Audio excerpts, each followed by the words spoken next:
ጉዛ ቲቪ ሰላም ዝኸበርኩም ተዓዘብትና ምስ ክቡር ፕሬዝደንት ሃገር ኤርትራ አቶ ኢሳያስ አፈወርቂ ኣብ እዋናዊ ጉዳያት ጽምዶ ከምኡውን ጎደባውን ኣህጉራውን ዓለማውን ጉዳያት ኣመልኪትና ቃለ መሕተት ከነካይድና ክሳብ መወዳእታ መደብና ምሳና ክትጸንሑ ብኽብሪ ይዕድም። ሓራይ ክቡር ፕሬዝደንት መጀመርያ ነዚ ቃለ መሕተት ፈቃደና ብምዃንካ ካብ ልቢ ኣመስግነካ። ሆጂ ኩሉ ብኻባ ፍልጦ ወፃእ ዝኾነ ነገር ስለዘየለ ይቐኒየለ የመስወካ ዝብል ናይ ቅድ ዓለም ዘረባ ካኣቱ ይደልኒ። ሓራይ ክቡር ፕሬዝደንት ብቐዳምነት ብሞት ንዝተፈለየትካ ሓርበኛ ወላዲትካ ጽንዓት ክሃብ ክብል ፈቱ። መዋእሉ ጽንዓት ንደማሃረ ጽንዓት ሃብካ ክትብሎ ኣሽካዕላል ጥራይ ትብሎ ኣነ ሕጂ እንታይ ማለት እዩ? ሓደ ጌታቸው ረዳ ትብሎ ኣፈኛ ኣሎ ኣብ ኢትዮጵያ ሕጂ ጌታቸው ረዳ ኣብ ለቕሶ ከለና ኣብ ሰለስቲ ምፁ ኢሉ ኣደ ኢሳያስ ከመይ ዝኣመሰለ ዓሪፋላ 100 ዓመታ መስለኒ ናይ ኢሳያስ ከማን 100 ከይገብር የፍርሃካ ኢሉ ባዮሎጂ ክወስዶ ዝብል ትፅቢት ነይርና ኣይሰለጠን ኣቦይ ዝግደንጉ እዮም ከምዚ ዝኣመሰለ ካበይ የምፂኻዮ ዘረባ? ኣነ 100 ዲ ክገብር ዋላ 150 ዲ ክገብር 200 ዲ ኣብኡ ክዓርግ ዲ ብምንታይ ትፈልጥ ሕጂ ምስ መልኣከ ሞት ቆፀራ ጌርካ ነርካ ካበይ የምፂኻዮ ዘረባ ኢልካ ዘረባ ኣለካ። ሕጂ ተደኣ ንቡር ትፈልጥ ኮንካ ጌታቸው ረዳ ክሳብ 10 ከማን ክፅበ ነርካ ኣብ ውዑይ ሓዘን መፂኻ ያእይ ሓድሽ ጀናት ተረኺቡ ተባሂሉ ወተሃደራዊ ኣዘዝቲ ሰሚናር ኣኪብካ ከምዚ ተፈጢሩሎ 100 ዓመታ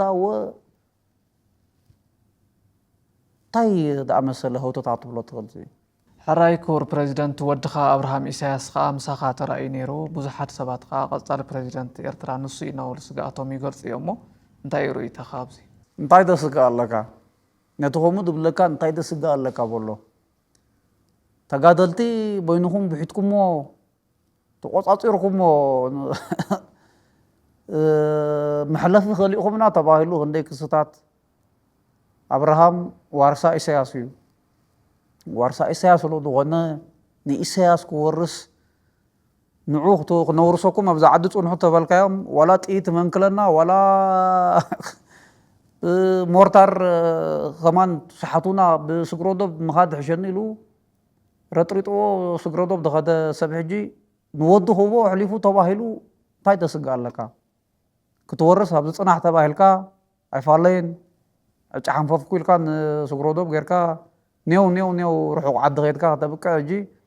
ኣብርሃም ክወርስ ተባሂሉ ያኢ ኣብ ጥቓኻ ደሎ እዩ ትወርሱ በሎ ብደሻቕል ነገር የብልካን። ስለዚ ነቲ የውርሶ ኣሎ ዝበለካ ደይወርስ ይበርስ ኢልካ መልሸሉ። ሓራይ ክቡር ፕሬዝደንት ቀፂልና ሓያሎ ደገፍቲ መንግስቲ ኤርትራ ዝኾኑ ብፍላይ ድማ ብደቂ ሓደ ልቢ ዝፅውዑ እንተዝከኣል ፍርቂ ዕድሜና ንክቡር ፕሬዝደንት መሃብናዮ ይብሉ እዮም። ክቡር ፕሬዝደንት ኢሳያስ ሕጊ ተፈጥሮ ዘይስዕረሉ ኣብነት የለን እሞ እዚስ ገለ ተግባራዊ ክኾነሉ ዝኽእል መገዲ ይርከብ ድኾን? ሕጂ ብ1000 ዓመት ነበረ ወዲ ኣፌ ካብ ዕድሜና ክነማቐለካ ከማን ኣነ 50 ክበካ ኣነ 20 ክበካ ኣነ 30 ክበካ ዘይተዘረበ ዘረባታት ዘይተጨርሐ ጨርሖታት ኣሎ ኢልካ ዘረባ ይትኽእል ናብዚ ዓዲ። ሕጂ ሓደ ኖህ ዝበሃል ኣሎ 900 ዓመት ኣቢሉ ዝፀንሐ ክንድኡ ተፀንሓልናስ እንታይ ገይሩ ኖህ ኣብዚ ዓለም? ሓንቲ ዘይትረብሕ እንታይ ካትብላ ብዕንጨይቲ ተሰንዐት ሓንቲ መርከብ ሰንዓ ገይሩ ተባሂሉ እሳ ከማን ክሳብ ማይ ኣሂ ፀኒሓ ተባሂሉ ድሕሪኡ ተደርብያ መነኻኸሲ እንታይ ካትብሎ ንኣንስቲ ኣጉደናሉ ተባሂሉ ሽዑ ሓዊ ከምዚ ዝኣመሰለ 10 እንድሕር ኣለኻ ክንዲ 100 20 ክንዲ 200 ብዕፅፍ ተዓፃፀፍ ክትነብር ከለኻ ኣብዛ ምድሪ ትርጉም ናይ ህይወት ነዊሕ ናይ ነበርካ ዘይኮነ እንታይ ሰሪሕካ ኣሎ እንታይ ኣፍሪካ ኣሎ ኢልካ ትሓቱ። ሕጂ ነቲ ኣታቶ ዝወዳእፈ ቁሩብ መሃብክዎ እምበር ሓደ 20 ድኾና 30 ድኾና ዝብለካ ሕጂ أبز عالم 4 عامات الله 4 عامات نزهجر أب هجرا وعمام أب سوتافين ناي زهجر ناي وفيا ناي هجرا وقلقلوت كتقلقل تدا أصني حكا 4 عامات ناي هجر كا عدميو ما راح يخان منقصها خايب كاو 7 عامات الله خبزا مدري كاو تحمسا أبي يحلف كاو أب هجرا وعمام أب طول أخو أب قدلي منقصها نهزبها هجر كان خايب كاو هجي باخينو عدمي باخينو دبل أبا هجراوي أقولقلو دي نبرة كدع تحت هجراوي بغونا سب حجي عدميو نبلاش أباخينو والله نقودو إنا عدمة تبلكا جو ورب ملك عالقاون سلازي أي كسر كان قرم كور بريزيدنت منغستي إثيوبيا منغستي إرترا صمدو بزول بوليتيكا وشركنات إثيوبيا مفراس يسرح له زول تدغاغم خصتات العالمو أبزيخ بزعبا زين تايتولو نغار لك هجي كيدنسي تنصيان مصاب لك مسلات غرنيا هجي أبديت أحلقا خطوخوس غزيخا تدا بلعكا وزجنا صبح سرنقني تبلغا ولا عن ترجمه ولون ننفسخا خمي غيركا طريقه مسلخات ناي مسيات مسل دي هاتقم ولا ناي صلالوت كاي هاتري لغا تحتو تقلالا كاجي كند طبق كنسخا كند حرقص كند دمو كنسخا نبري أنا يحنحن نمبر أنا نواي بلني تبايلو يجي كم زد أمثلة نفسها داي مفلات انتاي كتبلو تخيل بوغندو أوزو زوبا دولو شجر انتايو أبغو دوبنا دولو حمام انتايل كام استحتني بن زايد فشغلوني نتانياهو أبشر كايلوني مس طيب يردوهان محلفيا دخونا بون ستينا حمشاي مارشا دبلوماسي ولو زاجي حمشاي مارشا دبلوماسي تبلكاس عمنا بن زايد كمزيل الله عمنا بن سلمان كمزيل الله تبلكاس عمنا ترامب يا اي كمزيل الله مو نصبابق اتا دبلوماسي علاقات العامة يدولو هزباو ركبات علاقات العامة تقبر كم زيد أمثلة أسمرا عنيالا ناو قزنا نتأمت هنساتاتا بويا تلقويا ما يفلطون يا موالهم تبايلو عدي ساواغ نبرق ريق الله صحيدو تتصبق عدي سابا تبايلو خبيدا أمثلة صحيدو تملك عدي سابا تبايلو حجو كمان نهنت علنا حنتي نوح بلاسو أبدي سابات هنت الله كاب أفريقيا عبيد كونيا أبو هونكا إلومها أبو هونكا عصب تر إلومها كم زد أمثلة هو تتا كم زد أمثلة نايتمير حسكا شعو سألنا تبل هذا مرة هم تسأل مستحدة كلش قبلنا مستحدة قلع وسد كم يتبع الله هذا تقول كم زود أمثلة ناي إنستغرام منقستي أدولانا حجي تخوها حلقات متص كاميرا معبول كاميرا هات تخول عبقدمي هات تخوها حلقات متص كحالوني تقول حجي ناي إنستغرام منقستوان كات متص أنا هايبرسونيك ميسائل علني كونش فولكم يتقول سوبرسونيك كمان علنا تبل تاهات بلن زين درونات كبر أنقر كبلوكم يابتن دلواهم دركمن قصيات علبه دحريو جغراف كنكيرينا تبايلو ناي قرن أفريقيا حنت حداشن معبلتن هاجر عباي هاجر باب ناي بحري مسكوت بحر دلوا هاجر كن مسرتنا كم زد أمثلة حمشاي مارشا دبلوماسية دولا نجي كم زد أمثلة هو تتا حسكا أبي كتب تعتقل كتب له يلقى تعطوت كل الله أما خارق قدماء منيستر إثيوبيا أتو جيتاتشو ردا أبز حلفة مثل علوت والتهدراوي مكوننات أبز كايدو سمينار إرترا رئيسا ختكلاخل أي تخيلنا يلو زي كابي يستبقى سخون ጌታቸው ረዳ نعم ሳና حشكا يلنا يقدم قدم زاغر ጌታቸው يدو يلو أنا وعفاف ود عفاف سراويت الله والكاد نحنا صمدو دحرت صمبيرنا يو ዛ عفاف ود عفاف سراويت نبدو أفريقيا قصو هنو بصح نخيلنا يلو ጌታቸው ረዳ ይሉ ሽዑ ካብ ፋታስ ምራ ዝሕላ አዲስ አበባ ሕሸኒ ይሉ አጥቁሚጣ ምስል ጌታቸው ረዳ ተሐሰምካዮ ዕድል ካልእ ሰብ ደጊምካ ክትረኽቦ ትኽእል ኢኻ ኢልካ ተሓስብ ከማን ንብልካ እዚ ተሓሲምካዮ ዘለኻ ዕድል ከምዚ ዳኣመሰለ ተደለኻ መቐለ ተደለኻ ኣስመራ ተደሊኻ ካርቱም ከይድካ ኣብ ደስ ዝበለካ ክትዛረበሉ ትኽእል ተገላቢጥካ ክትዛረበሉ ትኽእል ዕድላት ኣባኺንካዮ ዘለኻ ከምዚ ዳኣመሰለ ወርቃዊ ከማን ኣልማዛዊ ሉላዊ ዕድል ኣባኺንካዮ ትብሎን ጌታቸው ረዳ ሕጂ ጌታቸው 24 ሰዓታት ደዓያ መሳኹቲ ቴሌቪዥን ኣለዋ 20-30 ሆና ኣብታ ሃገር أبي حشكا بتاعته تحشكا بصبو جرافيكس دلوا تلفزيون الله كابزي نونو أيفالكان بزح سب دري هذا تلفزيون زي أتباهلو دهاتكا خطوطت إيرترا استراتيجيك ديبز يبلان مرة سجر إلكا شتحت إلكا سمراي غلام بسا حلف إلكا شتت إلكا سمراي أتباهلو صمدو يلان أخيلوا فركشكش إلا إلو تزاريبو كيتا شورا دخابا يمسي خيا زاروا تفولت تزارب الله كم زد أمثل صحتان نجيتاتو ردا جوجي كمارة صحتان مسكالكوليشن زنبوع جام يدول أنا كابي أمسي خايو صمدو بمايدجام دخيل الله مسلكا نحنا شحر علنا ويماجيك علنا لنا تزاربنا وصبل نصق ابلكا تفوسا يخ تباهلو صمدو كمز دأمسل صمدو استراتيجياوي حريانايو كابو هاني اب ኤርትራ ዶሎ اب ሱዳን ዶሎ ትግራይ ዶሎ ጂኦግራፊያዊ ብልጫት ኢልካቶ ስትኽእል ጌታቸው ኣብ ደይዋኒኑ ኣትዩ መስኮት ባሕሪ የድልየልና ኣሎ ኢሉ ኦሪምሪም ክብል ጸንሕ ጸኒዑ ይፍክር ይምድር ይንድር ማናቮራ ብሎ ኻጥልያን ከምዚ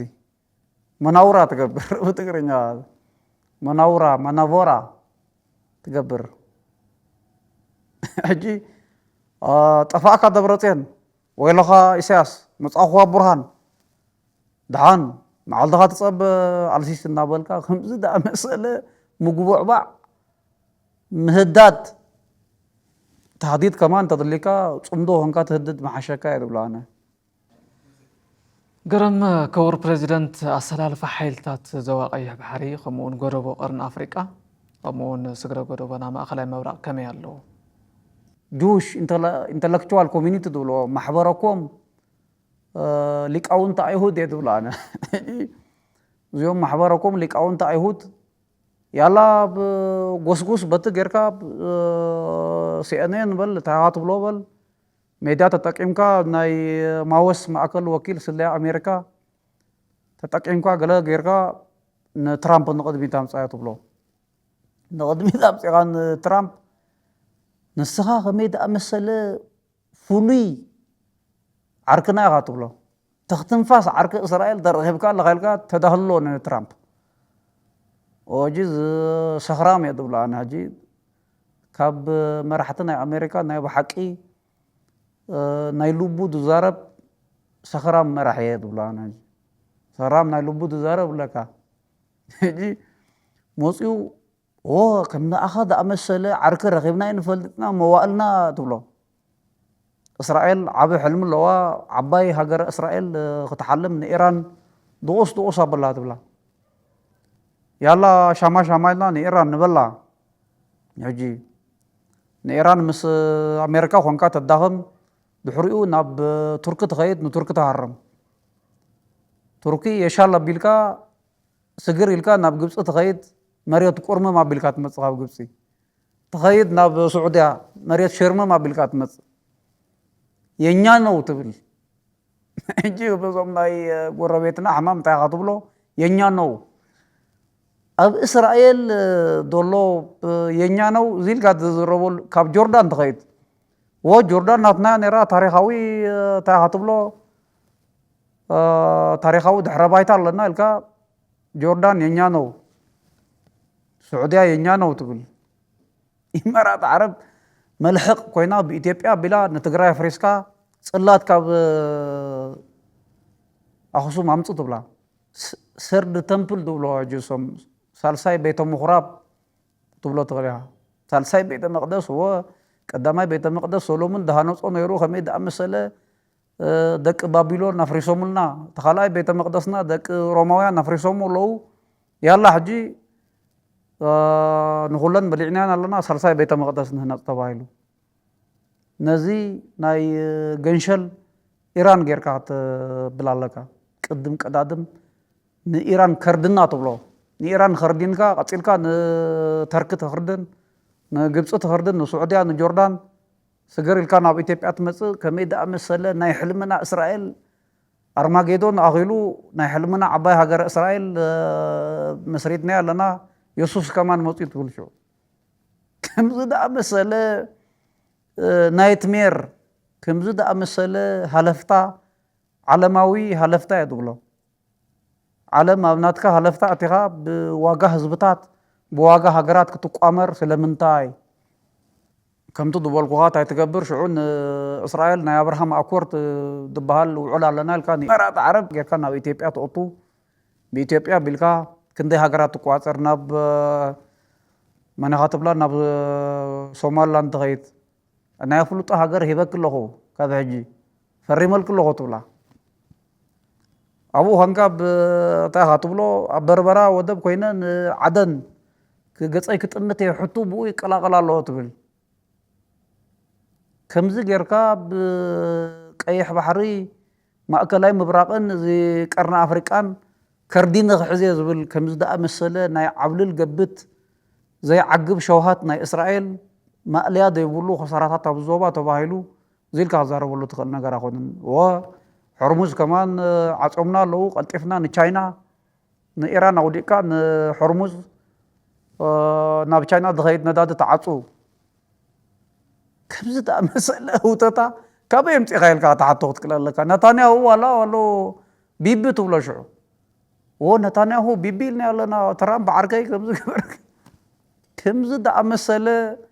ናይ ዕውዳን ማኣዲ እየ ትብሎ ኣነ ኣብ ከምዚ ደኣመሰለ ናይ ዕብዳን ማኣዲ ኣይንዕደምን ኢና ኣሜሪካ ገፃ ናብ ኤርትራ ኣዚራ ክበሃል ቀኒዩ ዝምድና ኤርትራን ኣሜሪካን ኣብዚ ግዜ እዚ ከመይ እዩ ዘሎ ሕጂ ዝምድና ኣሜሪካን ኤርትራን ኤርትራ ድያ ናብ ኣሜሪካ ከይዳ ዋላ ኣሜሪካ ናብ ኤርትራ መፅያልካ ተሓታ ኣለካ እቲ ረብሓታት ብቆንዱ ኣሜሪካ ንኤርትራ ተሃድና ዘላ ሎቢስትስ ኣማለቲ ትልእኽ ተኸሲሩ እዩ እቲ ግዜ ተኸሲሩ ገፃ ይሃብናኩምን ነርና ሕጂ ገፂ ሂብናኩም ኣለና ፍሺ ክበሉ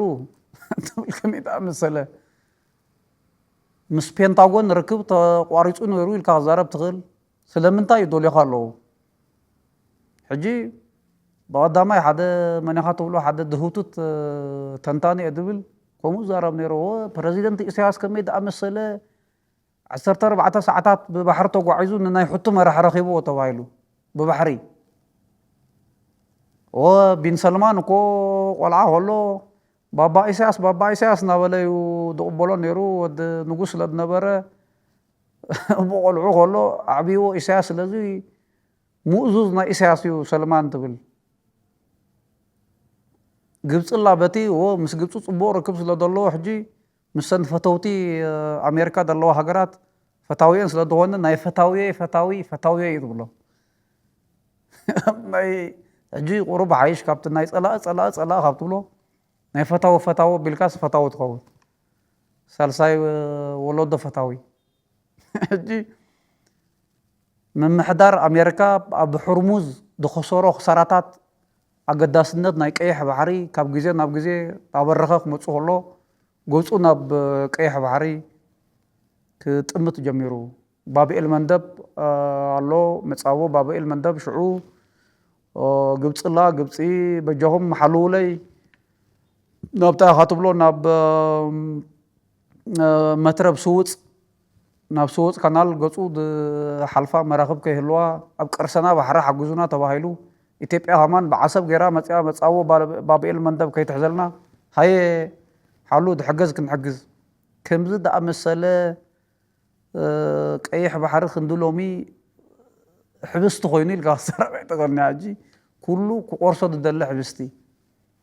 መጂ ሳሙኤል ሃቲንግቶን ፍራንሲስ ፉኩያማ ዝበሃሉ ሊቃውንቲ ሊበራላዊ ፖለቲካ ኢና ዝብሉ ሰባት ኣብ ልዕሊ ኤርትራ ክተልዎ ዝፀንሑ ዓንዳሪ ፖሊሲ ነቐልብሶ ተባሂሉ ሕጂ ስለምንታይ ሕጂ ንኤርትራ ፈሊጥካያ ቀይሕ ባሕሪ ሕጂ ተረዲእካ ቀርኒ ኣፍሪካ ሕጂ ፈሊጥካዮ ኣበይ ፀኒሕካ እቲ ክትህተሉ ዝፀናሕካ ትንተናታት ዎ ዓለም ናብኡ እንኮ ቆፅራዊ ተኸይዳ ኣላ ንገዛእ ኣለና ካብ ማልታይ ፖላር ናብ ዩኒፖላር ኣምፂና ኣለና ን50 ዓመት ክንገዛእ ኢና ኣበይ ኣሎ ሕጂ እቲ ፖሊስካ ሰሪሑ ስለምንታይ ሕጂ ጉንቡሕ ጉንቡሕ ትብላ ኣለካ ናብ ቀይሕ ባሕሪ ኢልካ ተሓት ክትብል ኣለካ ሕጂ ብቆንዱ ኣብዚ ዞባ ዘሎ ኣገዳስነት ከመይ ጌርካ ናብ ረብሓኻ ምዝሚዝካ ክተውዕሎ ክትክእል ኣለካ ትብል ብቆንዱ ናትና ኣጀንዳ ኮይኑ ኣለዎ ፅምዶ ኢልካ ተምፅእ ሕጂ ምስ ሱዳን ኣለካ ምስ ግብፂ ምስ ትግራይ ብቆንዱ ምስ ኣምሓራ ምስ ካልኦት ህዝብታት ምስ ዓፍር ከምዚ ጌርካ ኣገዳስነትካ ውሒስካ ንቐፃሊ ነተን ናብ ዝገፀን ጥምታት ዝነበራ ዓይንኽን እንቆር ትብለን ሽዑ ዓይንኻ ትመንሸር ዝበልካዮ እንታይ ኢሉ ናባኻ መፅእ ሕጂ ፈኪሩ ሃፊፉ ብኦቢሉ ኸይድ ሕራይ ክቡር ፕሬዚደንት ፅምዶ ብልክዕ ኣበየናይ ደረጃ ጥምረት እዩ ዘሎ ሕጂ ፅምዶ በይገም ዘሎ ኣነ ነገረካኒ እቶም ዝፈርሁ ሰባት ርዒዶም ዘለዉ ሰባት እሶም እንቆርኻ ሕጂ ኣብ ናይ 0 ሰዓት ተበራቢርካ ፅምዶ ፈርክሻ ኸይዳ ክትብል ከም ዘይጠናሕካ ኣብ ናይ 0 ሰዓት መፂኻ ሕጂ ያላ ናብ ኣምሓራ ቴሌቭዥን ውሰዱኒ ኣምሓራይ ደይባርኾ ኩናት ኣይምቅርን እዩ ተባሂሉ ኣምሓራይ ክባርኾ ኣለዎ ኩናት ተባሂሉ ከመይ ዳኣመሰለ ከበሮ ኣምሓራይ ተዘይሃሪምዎ ኣይ ምቅርን እዩ ተባሂሉ ጓይላ ናይ ኩናት ክንደይ ዘረባታት ርኢና ሰሚዕና ድሓን ግዜኻ ትፀበ ጥራይ የብሎ መሪሕነት ሕወሓት ከ ኣብ ፅምዶ ከመይ ትግምግሞ ሕጂ ወያነ ኣብ ፅምዶ ዝወሰድዎ ሕርያ ኪኖ ምስጋና እየ ትብሎ ኣነ ምስ ሕርቃንካ ከለኻ ምስ ገበታ ጓሂኻ ከለኻ ንዑ ንህሮሞ ንሻዕብያ ተባሂልካ ህድእ ንበል ኣስተርሒና ተረጋጊእና ንሕሰበሉ ዝጉዳይ ምስ ጉረባብትና ኣብ መፃኢ ኣብ ዘላቒ ረብሓታት ኣዲህምና ንዘቲ ንፅምዶ ንበጋገስ ኢልካ ክትሓስብ ኣብ ከምዚ ዳኣመሰለ ኩነተ እምሮ ክትኣቱ ወያነ ኢልካ ፖለቲካ ፈሊጥ እየ ዝብለካ መጉደፎ ወዲ ቆፃሪት ኮኸብ እየ ኣነ ወዲ ጠንቋሊት እየ ኣነ ዛዕጎል ሽሕሽሕ እየ ዝብለካ ከማን ኣሎ ክንደይ እቲ ወዲ ጠንቋሊት እየ ዝብለካ ከማን ኣይፈልጦን እዩ ወያነ ከምኡ ክትውስኒ ኢሉ ዝፅበ ሰብ ነይሩ ተልካኒ ፍሉይ ደረጃ ናይ ጥንቆላ ከማን ክኸውን ኣለዎ እምበር እቶም ደቂ ጠንቆልቲ ከማን ኣይፈልጥዎን ሕጂ እንታይ ክብለካ ደለ ደብረፅዮን ናብ ኣስመራ መፅኡ ቀረባ ግዜ ሕጂ ደብረፅዮን ኢለ እዛ ፅምዶ ከመይ ኢሎ ክትከውን እያ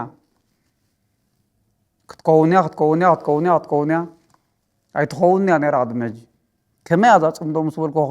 ክትከውን እያ ኢሉኒ ሕጂ እንዲያ እንዳገበረ ዳው ደብረፅዮን ንመለስ ዝፈጠረ ውድብ እንታይ ኮይኑ ኣፈኛ ስኢኑ ኢለዮ ኢሉኒ ሽዑ ፕረዚደንት ኢሳያስ ከመይ ዳኣመሰለ ስቕታ ኢኹም ትፈትዉ ንስኹም ካባኹም ስቕታ ተማሂርና ስቕተኛን ዓባስን ንፈላለዩ ኢለዮ ሕጂ መራሒ ክዛረብ ክኽእል ኣለዎ ክጉስጉስ ኣለዎ ክእምን ኣለዎ ክህድድ ኣለዎ ሞራል ፍናን ክበካ ክኽእል ኣለዎ ጠርቆሽቆሽ ዳበልካ ተዛሪብካ ፅምዶ ካብ ክትእክብ ክትብት ንቐርብ ሕጂ ተዛረብቲ መደርቲ ሰባት ናብ ቅድሚት ኣምፁ ኢለዮም ሕጂ ከምዚ ዝኣመሰለ ስክፍታት ኣሎ ግን ወያነ ዝወሰድዎ ናይ ፅምዶ ሕርያ እዚ መዓልቲ ምስጋና ክንቦም ኢና ኢልካ ዝዘረብ ከማን ኣኾነን ብዘረባ ኣበው ተወሲድካዮ ካብ ሰማይ ረኸብዎ ጥራይ ኢኻ ትብል ሕራይ ክቡር ፕሬዚደንት ስነ ጥበባውያን ኣብ ፅምዶ ዘለዎም ኣበርክቶ እንታይ ይመስል? ሕጂ ፀሚዶም ኣክሱማዊት ኪንግዶም ዝበለ ኣሎ ሓደ ወዲ ከምኡ ዝኣመሰሉ ስነ ጥበበኛታት ንቅድሚት ክመፁ ኣለዎም ኣታ ኣብኣርቱ ኣለኹ ጎረሮይ ተሳሒሉ እዩ ከናሪ ድምፂ ኣለኒ ኣነ ቮካሊስት እየ ትብል ዘለኻ ኣበይ ኣለኻ እንታይ ትባቆጥ ኣለኻ ፅምዶ ናይ ሰሙን ኣጀንዳ መስለካ ኣሎ ከም ስርዎ መንግስቲ ክትሪኦ ክትክእል ኣለካ በሎ ንመደመር ስዒሩ ድመፀ ፅምዶ እዩ እጂ ክራርካ ጥሪምሪም ኣበላ ሻምብቆኻ ፋፅያ እንታይ ኢኻ ትብሎ ዋጣኻ ኣነቁዋ ጊታርካ ቀርብ ኪቦርድኻ ቀርብ በሎ ነቲ ኣብኣርቱ ኣለኹ ድብለካ ጎረራኻ ሰሓል በሎ ሕራይ ክቡር ፕሬዚደንት እምበር ናይ መወዳእታ ሕቶ ምናልባት ካብዚ ዝተባህለ ወፃኢ ካልእ ክትሕልፎ ትደሊ መልእኽቲ እንተሎ ሕጂ ኣብ መወዳእታ ኩላህካ ንፅምዶ ተኣንጎት ተሸብሸብ